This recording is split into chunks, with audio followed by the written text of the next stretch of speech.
আব্দুল মালিক সাহেব বারাকাল্লাহ ভয়া দিচ্ছে। কিছুদিন আগে আমি গিয়েছিলাম, আমি ওনার কাছে হুজুর আগে গেছি 10 মিনিট আগে। হুজুর বলছেন, হুজুর আমি আপনাদের প্রতি, আপনার মাদ্রাসার প্রতি কে যে আন্তরিক কথার সঙ্গে বুঝতে পারি।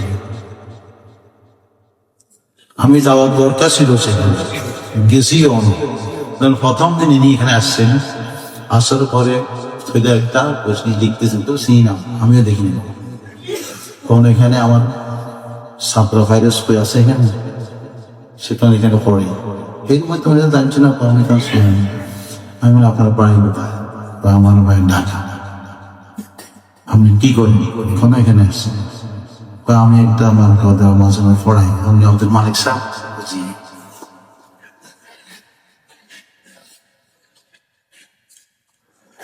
এত বড় মানুষ, বিশ্বের বর্তমান বিশ্বের আমি দেখতে আসছি, ওনার কি ছিলেন চলামতুল্লাহ, ওইখানে যাইতেছে,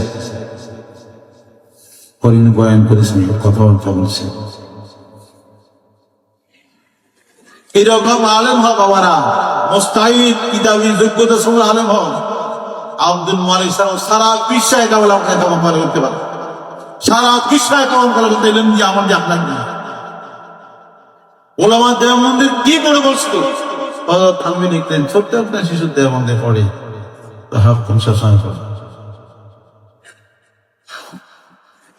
ভারতের সবচেয়ে বড় নামি দেয় বিশ্ববিদ্যালয় আলিগড় মুসলিম বিশ্ব